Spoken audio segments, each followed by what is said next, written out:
कौसल्या सुप्रजा रामः पूर्वा सन्ध्या प्रवर्तते उत्तिष्ठ नरशार्दूल कर्तव्यं दैवमाह्निकम् कौसल्या सुप्रजा रामः पूर्वा सन्ध्या प्रवर्तते उत्तिष्ठ नरशार्दूल कर्तव्यं दैवमाह्निकम् उत्तिष्ठोत्तिष्ठ गोविन्द उत्तिष्ठ गरुडध्वज उत्तिष्ठ कमलाकान्त त्रैलोक्यं मङ्गलं कुरु उत्तिष्ठोत्तिष्ठ गोविन्द उत्तिष्ठ गरुडध्वज उत्तिष्ठ कमलाकान्त त्रैलोक्यं मङ्गलं कुरु मातः समस्त जगतां मधुकैटभारेः वक्षो विहारिणि मनोहर दिव्यमूर्ते श्रीस्वामिनि श्रितजनप्रिय दानशीले श्रीवेङ्कटेश दयिते तव सुप्रभातम् मातः समस्त जगतां मधुकैटभारेः वक्षो विहारिणि मनोहर दिव्यमूर्ते श्रीस्वामिनि श्रितजनप्रिय दानशीले श्रीवेङ्कटेश दयिते तव सुप्रभातम् तव सुप्रभातमरविन्दलोचने भवतु प्रसन्नमुखचन्द्रमण्डले विधिशङ्करेन्द्रवनिताभिरर्चिते वृषशैलनाथ दयिते दयानिधे अत्र्यादिसप्तऋषयः समुपास्य सन्ध्याम् आकाशसिन्धुकमलानि मनोहराणि आदाय पादयुगमर्चयितुं प्रपन्नाः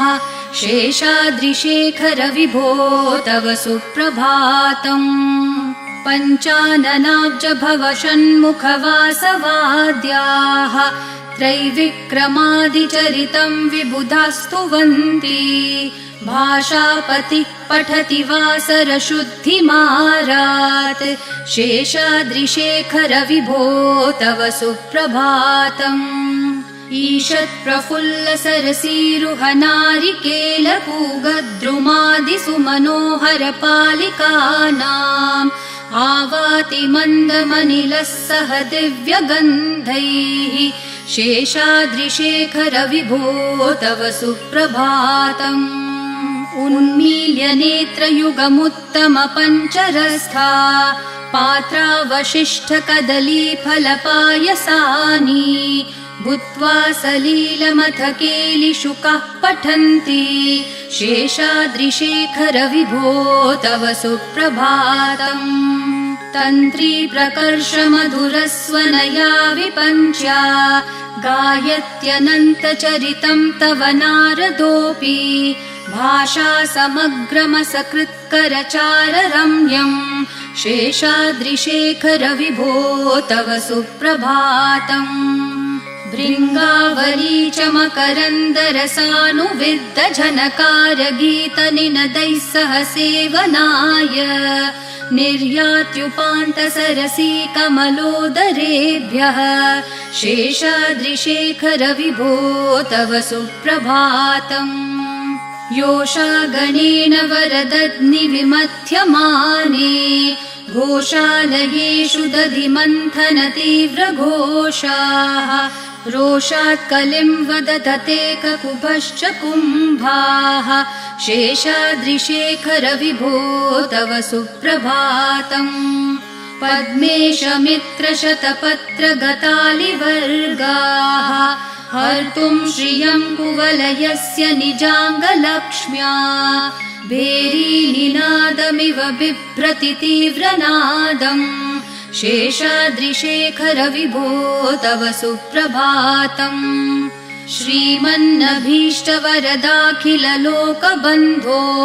श्री श्रीनिवास जगदैकदयैकसिन्धो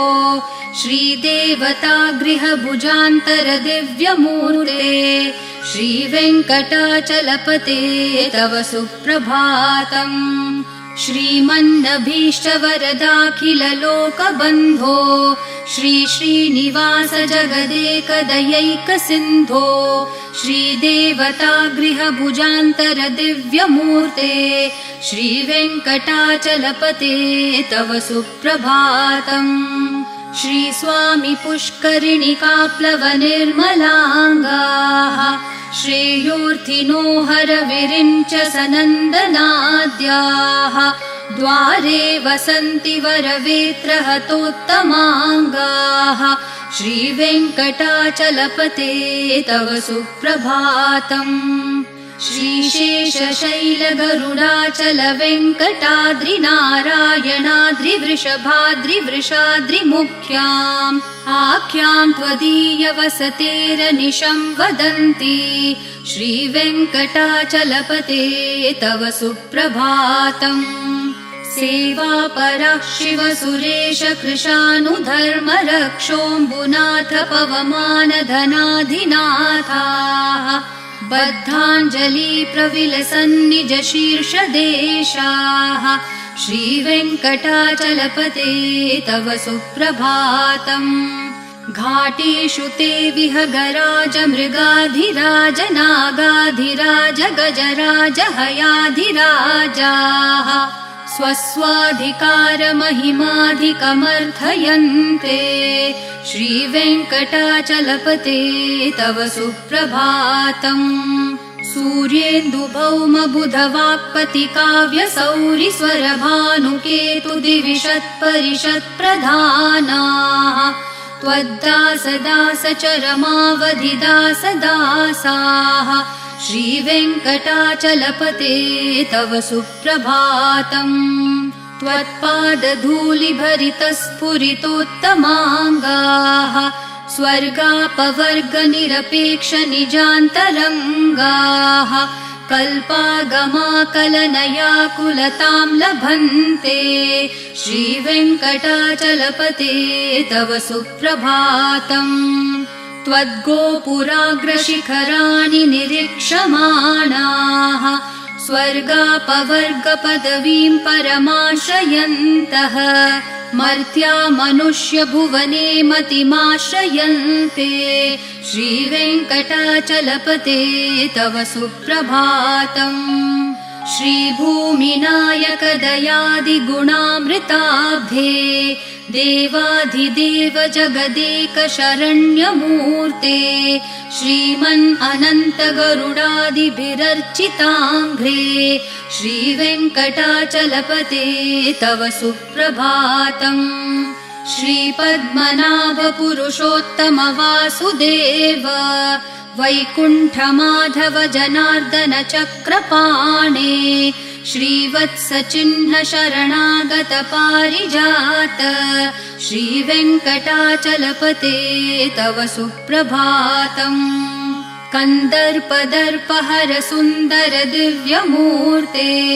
कान्ताकुचाम्बुरुह कुड्मललोल दृष्टे कल्याण निर्मल गुणाकर दिव्यकीर्ते श्रीवेङ्कटाचलपते तव सुप्रभातम् मीनाकृते कमठकोल नृसिंहवर्णिन् स्वामिन् परश्वथ तपोधन रामचन्द्र शेषांश राम यदुनन्दन कल्किरूप श्रीवेङ्कटाचलपते तव सुप्रभातम् एलालवङ्गधनसार सुगन्धितीर्थम् दिव्यं वियत्सरिति हेम घटेषु पूर्णम् धृत्वाद्य वैदिकशिखामणयः प्रहृष्टा तिष्ठन्ति वेङ्कटपते तव सुप्रभातम् भास्वानुदेति विकचानि सरोरुहाणि सम्पूरयन्ति निनदैः ककुभो विहङ्गाः श्रीवैष्णवा सततमर्थितमङ्गलास्ते धामाश्रयन्ति तव वेङ्कट सुप्रभातम् ब्रह्मादयः सुरवराः समहर्षयस्ते सन्तः सनन्दन मुखास्तवथ योगिवर्याः धामान्तिके तव हि मङ्गलवस्तु हस्ताः श्रीवेङ्कटाचलपते तव सुप्रभातम् लक्ष्मीनिवास निरवद्य गुणैकसिन्धो संसार सागर समुत्तरणैकसेतो वेदान्तवेद्य निजवैभव भक्तभोग्य श्रीवेङ्कटाचलपते तव सुप्रभातम्। लक्ष्मीनिवास निरवध्य गुणैकसिन्धो संसारसागर समुत्तरणैकसेतो वेदान्तवेद्य निजवैभव भक्तभोग्य श्रीवेङ्कटाचलपते तव सुप्रभातम्। इत्थं वृषाचलपतेरिह सुप्रभातम्। ये मानवः प्रतिदिनं पठितुं प्रवृत्ताः तेषां प्रभातसमयस्मृतिरङ्गभाजाम् प्रज्ञां परार्थसुलभां परमां प्रसूते। इत्थं वृषाचलपतेरिह सुप्रभातम्। ये मानवः प्रतिदिनं पठितुं प्रवृत्ताः तेषां प्रभातसमयस्मृतिरङ्गभाजाम् प्रज्ञां परार्थसुलभां परमां प्रसूते। कमलाकुचूचुककुङ्कुमतो नियतारुणतातुलनीलतनो कमलायतलोचनलोकपते विजयी भव वेङ्कटशैलपते। कमलाकुचूचुककुङ्कुमतो नियतारुणतातुलनीलतनो कमलायतलोचनलोकपते विजयी भव वेङ्कटशैलपते। स चतुर्मुख षण्मुख पञ्चमुख प्रमुखाखिल दैवतमौलिमणे शरणागतवत्सल सारनिधे परिपालय मां वृषशैलपते। अतिवेलतया तव दुर्विषहै अनुवेलकृतैरपराधशतैः भरितं त्वरितं वृषशैलपते परया कृपया परिपाहि हरे। अधिवेङ्कटशैलमुदारमते जनताभिमताधिकदानरतात् परदेवतया गदितान्न गमै कमलादयितान्न परं कलये। कलवेणुरवावशगोपवधू शतकोटिवृतात् स्मरकोटिसमात् प्रतिवल्लविकाभिमतात् सुखदात् वसुदेवसुतान्न परं कलये। अभिराम गुणाकरदाशरथे जगदेकधनुर्धर धीरमते रघुनायक राम रमेश विभो वरदो भवदेव दया जलदे। अवनीतनया कमनीयकरं रजनीकर चारुमुखाम्बुरुहं रजनीचरराजतमो मिहिरं महनीयमहं रघुराममये। सुमुखं सुहृदं सुलभं सुखदं स्वनुजं च सुखाय ममोघशरम् अपहाय रघुत्वहमन्यमहं न कथञ्चन कञ्चन जातु भजे। विना वेङ्कटेशं न नाथो न नाथ सदा वेङ्कटेशं स्मरामि स्मरामि।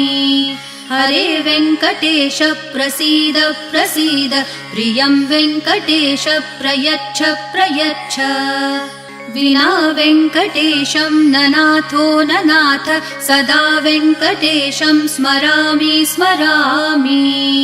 हरे वेङ्कटेश प्रसीद प्रसीद प्रियं वेङ्कटेश प्रयच्छ प्रयच्छ।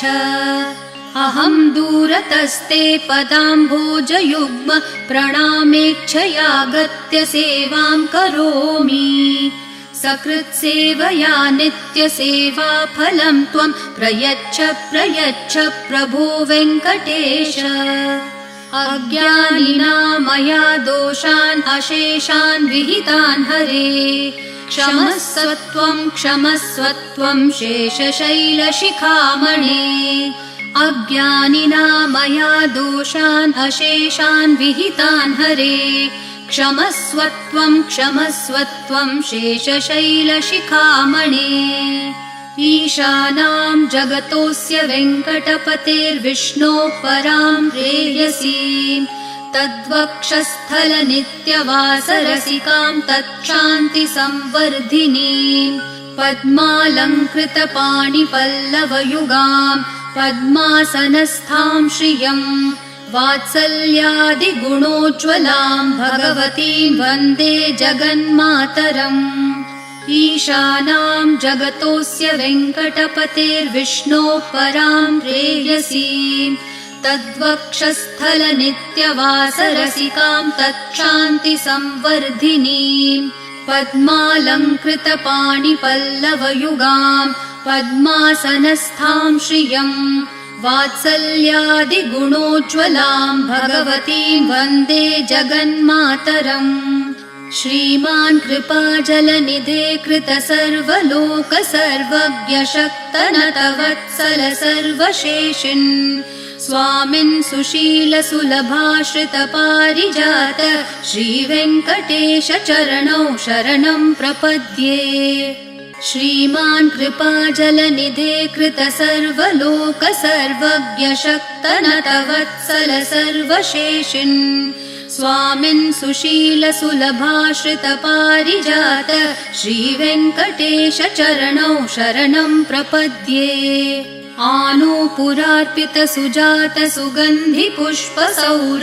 आनूपुरार्पितसुजातसुगन्धिपुष्पसौरभ्यसौरभकरौ समसन्निवेशौ सौम्यौ सदानुभवनेऽपि नवानुभाव्यौ श्रीवेङ्कटेश चरणौ शरणं प्रपद्ये सद्यो विकासि समुदित्वरसान्द्ररागः सौरभ्यनिर्भर सरोरुह साम्यवार्ताम् सम्यक्षु साहसपदेषु विलेखयन्तौ श्रीवेङ्कटेश चरणौ शरणं प्रपद्ये रेखामयध्वज सुधाकलशातपत्रवज्राङ्कुशाम्बुरुहकल्पकशङ्खचक्रैः भव्यैरलङ्कृततलौ परतत्त्वचिह्नैः श्रीवेङ्कटेश चरणौ शरणं प्रपद्ये ताम्रोदरद्युतिपराजितपद्मरागौ ब्राह्मेर्महोभिरभिभूतमहेन्द्रनीलौ उद्यन्नखांशुभिरदस्तशशाङ्कभासौ श्रीवेङ्कटेश चरणौ शरणं प्रपद्ये सप्रेमभीतिकमलाकरपल्लवाभ्यां सम्माहनेऽपि सपदि क्लममादधानौ कान्ताववाङ्मनसगोचरसौकुमार्यौ श्रीवेङ्कटेश चरणौ शरणं प्रपद्ये लक्ष्मीमहीतदनुरूपनिजानुभावन्नीलादिदिव्यमहिषीकरपल्लवानाम् आरुण्यसङ्क्रमणतः किल सान्द्ररागौ श्रीवेङ्कटेश चरणौ शरणं प्रपद्ये नित्यानमद्विधि शिवादिकिरीटकोटि प्रत्युक्तदीप्तिनवरत्नमःप्ररोहैः नीराजनाविधिमुदारमुपादधानौ श्रीवेङ्कटेश चरणौ शरणं प्रपद्ये विष्णोपदे परम इत्युदितः प्रशंसो यौ मध्य उत्स इति भोग्यतयाप्युपातौ भूयस्ततेति तव पाणितलप्रदिष्टौ श्रीवेङ्कटेश चरणौ शरणं प्रपद्ये पार्थाय तत्सदृशसारथिना त्वयैव यौ दर्शितौ स्वचरणौ शरणं व्रजेति भूयोऽपि मह्यमिह तौ करदर्शितौ ते श्रीवेङ्कटेश चरणौ शरणं प्रपद्ये मन्मूर्धिकालियफने विकटाटवीषु श्रीवेङ्कटाद्रिशिखरे शिरसि श्रुतीनाम् चित्तेऽप्यनन्यमनसां सममाहितौ ते श्रीवेङ्कटेश चरणौ शरणं प्रपद्ये आम्लानहृष्यदवनीतलकीर्णपुष्पौ श्रीवेङ्कटाद्रिशिखराभरणायमानौ आनन्दिताखिलमनोनयनौ तवेतौ श्रीवेङ्कटेश चरणौ शरणं प्रपद्ये प्रायप्रपन्नजनता प्रथमावगाह्यो मातुस्तनाविविशिशोरमृतायमानौ प्राप्तौ परस्परतुलामतुलान्तरौ ते श्रीवेङ्कटेशचरणौ शरणं प्रपद्ये सत्वोत्तरैः सततसेव्यपदाम्बुजेन संसारतारकदशार्द्रदृगञ्चलेन सौम्योपयन्तृमुनिना मम दर्शितौ ते श्रीवेङ्कटेशचरणौ शरणं प्रपद्ये सत्वोत्तरैः सततसेव्यपदाम्बुजेन संसारतारकदशार्द्रदृगञ्चलेन सौम्योपयन्तृमुनिना मम दर्शितौ ते श्रीवेङ्कटेशचरणौ शरणं प्रपद्ये श्रीशश्रिया घटिकया त्वदुपाय भावे प्राप्ये त्वयि स्वयमुपेयतया स्फुरन्त्या नित्याश्रिताय निरवद्य गुणाय तुभ्यं स्यां किङ्करो वृषगिरीश न जातु मह्यम् श्रीशश्रिया घटिकया त्वदुपाय भावे प्राप्ये त्वयि स्वयमुपेयतया स्फुरन्त्या नित्याश्रिताय निरवद्य गुणाय तुभ्यं स्यां किङ्करो वृषगिरीश न जातु मह्यम् श्रियः कान्ताय कल्याणनिधये निधयेऽर्थिनां श्रीवेङ्कटनिवासाय श्रीनिवासाय मङ्गलम् श्रियः कान्ताय कल्याणनिधये निधयेऽर्थिनां श्रीवेङ्कटनिवासाय श्रीनिवासाय मङ्गलम् लक्ष्मी सविभ्रमालोकसुप्रविभ्रमचक्षुषे चक्षुषे सर्वलोकानां वेङ्कटेशाय मङ्गलम् श्रीवेङ्कटाद्रिशृङ्गाग्रमङ्गलाभरणाङ्ग्रये मङ्गलानां निवासाय श्रीनिवासाय मङ्गलम् सर्वावयवसौन्दर्यसम्पदा सर्वचेतसां सदा सम्मोहनायास्तु वेङ्कटेशाय मङ्गलम् नित्याय निरवध्याय सत्यानन्दचिदात्मने सर्वान्तरात्मने श्रीमद्वेङ्कटेशाय मङ्गलम् स्वतः सर्वविदे सर्वशक्तये सर्वशेषिणे सुलभाय सुशीलाय वेङ्कटेशाय मङ्गलम् परस्मै ब्रह्मणे पूर्णकामाय परमात्मने प्रयुञ्जे परतत्त्वाय वेङ्कटेशाय मङ्गलम् आकालतत्त्वमशान्तम् आत्मनामनुपश्यताम् अतृप्तामृतरूपाय वेङ्कटेशाय मङ्गलम् प्रायस्वचरणौ पुंसां शरण्यत्वेन पाणिना कृपया दिशते श्रीमद्वेङ्कटेशाय मङ्गलम् दयामृत्तरङ्गिन्यास्तरङ्गैरिव शीतलैः अपाङ्गैः सिञ्चते विश्वं वेङ्कटेशाय मङ्गलम् सद्भूषाम्बरहेतिनां सुषमावहमूर्तये सर्वार्तिशमनायास्तु वेङ्कटेशाय मङ्गलम् श्रीवैकुण्ठविरक्ताय स्वामि पुष्करिणीतटे